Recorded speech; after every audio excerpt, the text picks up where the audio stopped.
Himanshu music. मती के सांसे में आज पुकारबा, आँखी में सपना दिल में हुनरबा। Music present 24। ये देश हमर जान से प्यारा।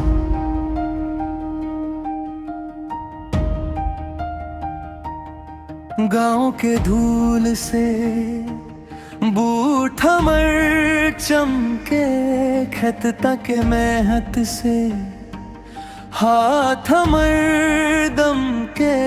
बबुआ के आँख में सूरज सा सपना, माँ के दुआ से सर पे बापना।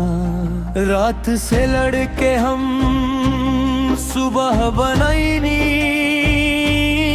अपने पसीना से तारा जगाईनी। सुनो धड़कन हमर अब ना झुके जवान, हर एक सांस में घूमे भारत के नाम।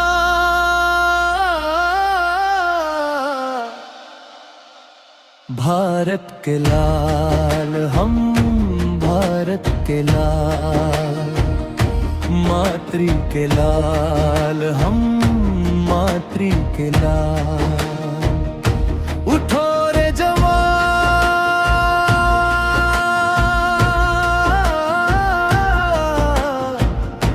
उठो रे जवान। झंडा ऊंचा रहे, झंडा ऊंचा रहे।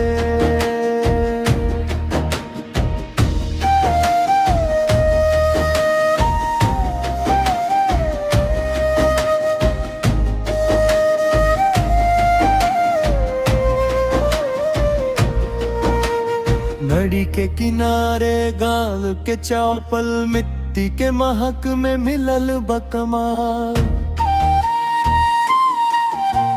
मेला के रंग में बचपन के चेहरा, धरती के गोड़ में सपना के सेहरा। जब तन पे आवे देश के पुकार, सीना में जग जाए शेरवा के हार। नारी के मान से घरवा के रोशनी, बचपन के हंसी से बढ़ता जवानी।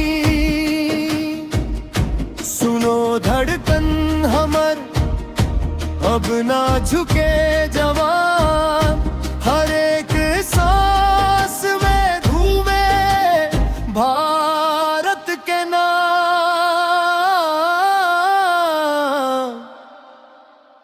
भारत के लाल हम, भारत के लाल, मातृ के लाल हम, मातृ के लाल।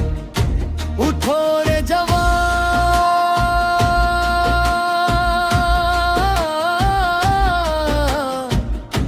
उठो रे जवान। झंडा ऊंचा रहे,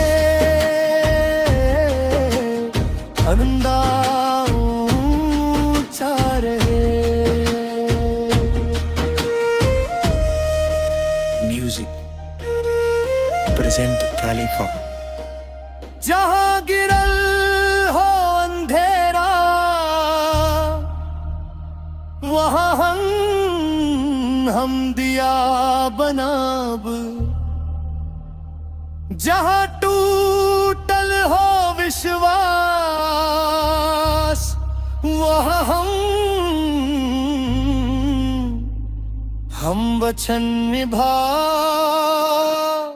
माँ के मथे के सिंदूर, देश के शान हमारा, जिक साथ होंगे जाई हो